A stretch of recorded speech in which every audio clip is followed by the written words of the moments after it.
देखें, मानव श्वसन तंत्र।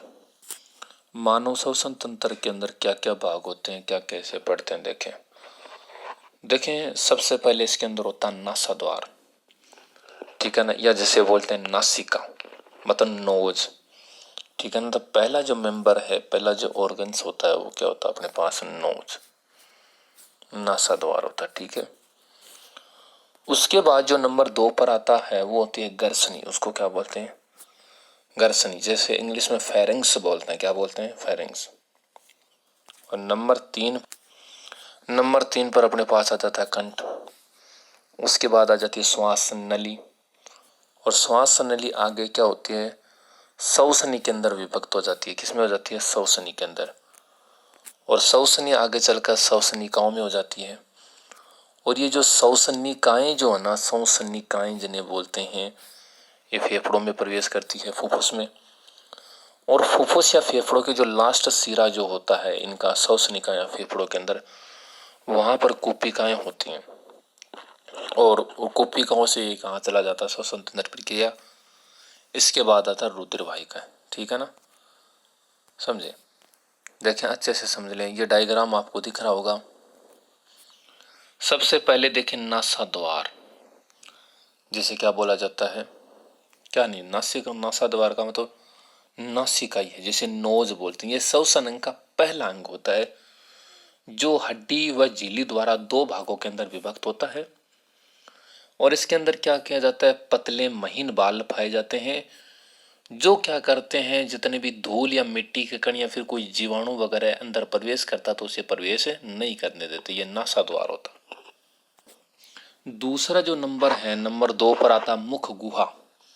मुख गुहा का मतलब मुख होता है, जिसे बक्कल कैविटी बोलते हैं, मुख गुहा का। तो मुख गुहा भी एक, वैसे देखे तो श्वसन का अंग है, लेकिन ये द्वितीयक अंग की तरह कार्य करता है। नासाद्वार या नासिका जो होती है वो प्राथमिक अंग होता है, जबकि मुख गुहा जो है, बक्कल कैविटी जो है, वो द्वितीयक अंग होता है।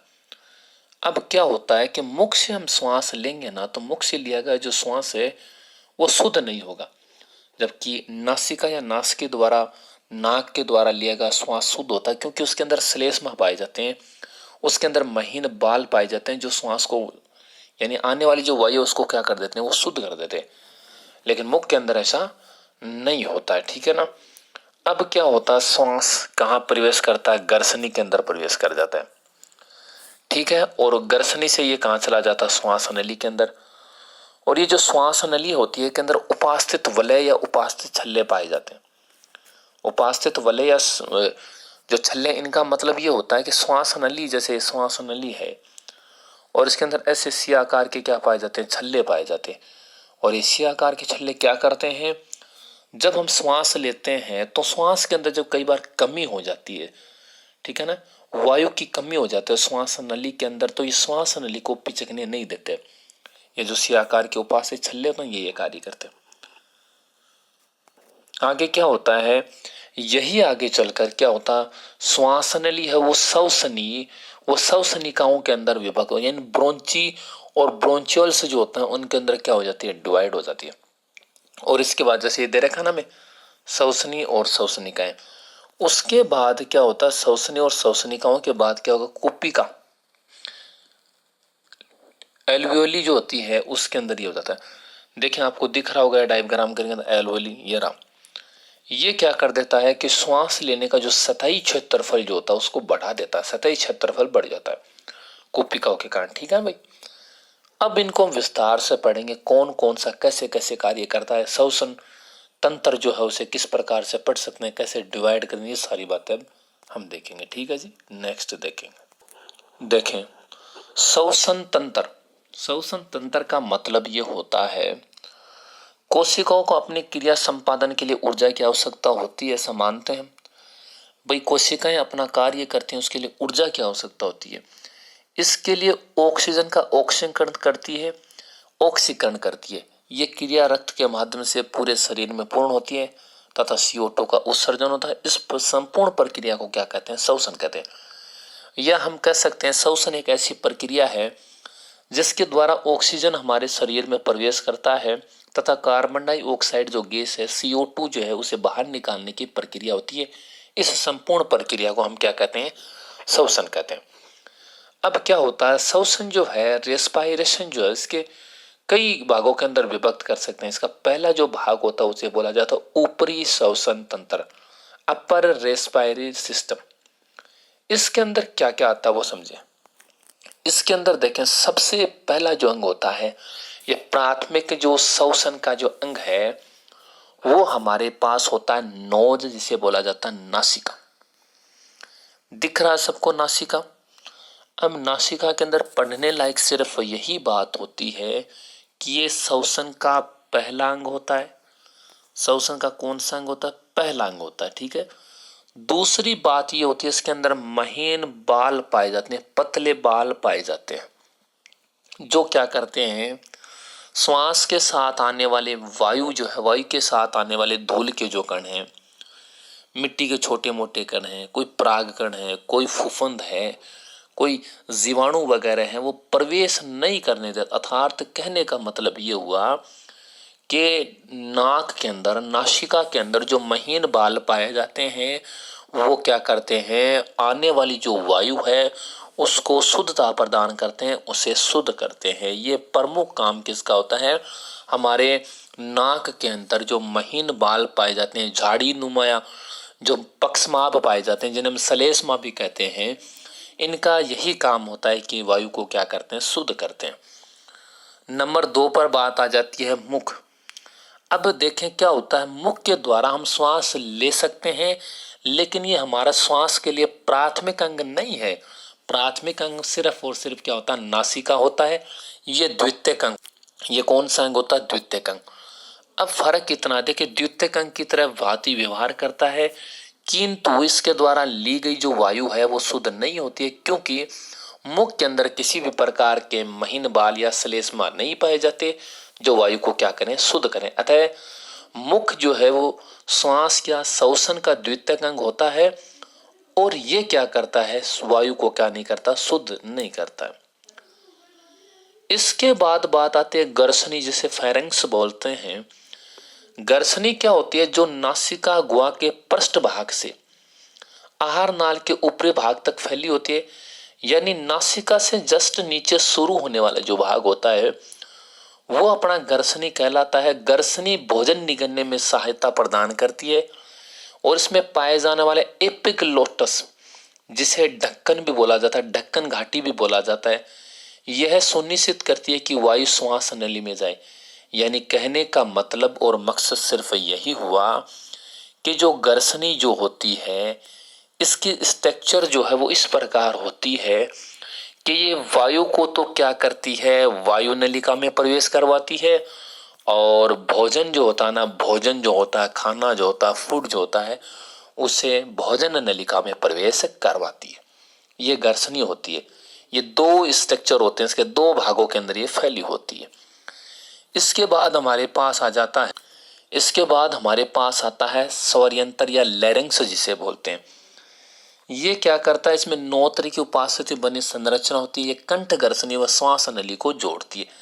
लैरिंक्स क्या करती है? कंठ गर्सनी जो होती है और श्वास नली दोनों को जोड़ने का कार्य करती है। इसका प्रमुख काम सिर्फ यही होता है, इन दोनों को जोड़ने का कार्य करती है। तो याद रखिए, स्वरतंत्र क्या करता है? गर्सनी यानी कंठ गर्सनी व श्वास नली को जोड़ने का कार्य करते हैं। तो इसके जस्ट बाद हम क्या पढ़ते हैं? श्वास नली। लेकिन याद रखें, ऊपरी जो श्वसन तंत्र होता है उसके अंदर हम नाक, मुख, गर्सनी और स्वर यंत्र, इन 4 के बारे में पढ़ते हैं।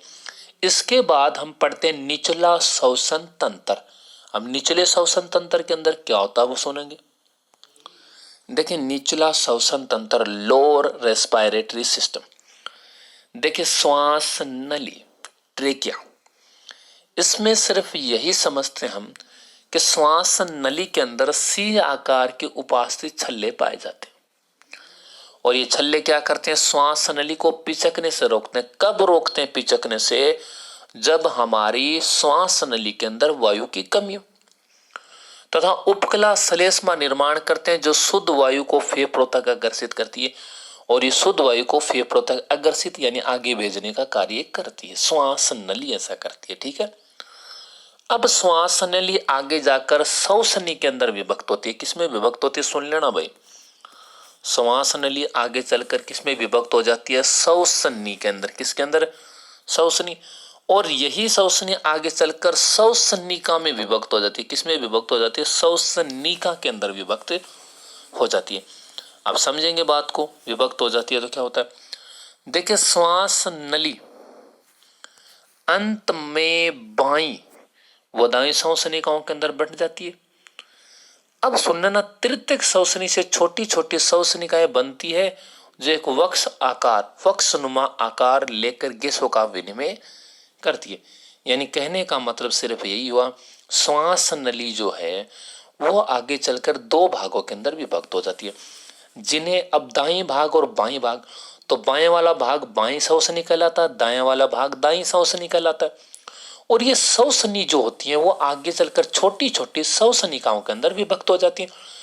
अब समझने लायक बात यह है कि जो श्वसनिका जो होती है, श्वसनिका ये जो है, इनका जो अंतिम छोर है, इनका जो लास्ट हिस्सा जो है, वहां पर जो स्ट्रक्चर होती है, जो संरचना बनी होती है, जिसे कपनुमा संरचना बोला जाता है, उसे हम क्या कहते हैं, कुपिका कहते हैं। क्या कहते हैं, कुपिका कहते हैं। सुनेंगे इस बात को, देखें अच्छे से समझ लें, उसे हम क्या कहेंगे, कुपिका कहेंगे।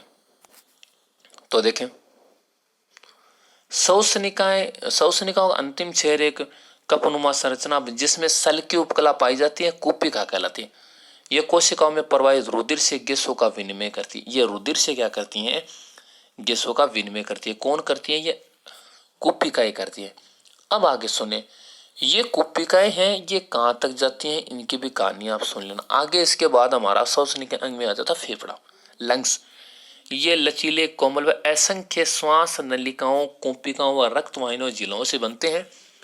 ये दाएं और बाएं दो फेफड़ों की जोड़े में होते हैं, जिनमें दायां भाग अपेक्षाकृत कम लंबा व अधिक चौड़ा होता है। इस बात को याद रखेंगे भाई, क्वेश्चन बड़ा इंपॉर्टेंट है। ये क्या होता है, हमारे पास दो फेफड़े हैं, एक दायां फेफड़ा है और एक बायां फेफड़ा है। याद रखें, दायां फेफड़ा है, दायां जो भाग है वो कम लंबा होता है लेकिन अधिक चौड़ा होता है। लंबा कम होता है और चौड़ा अधिक होता है।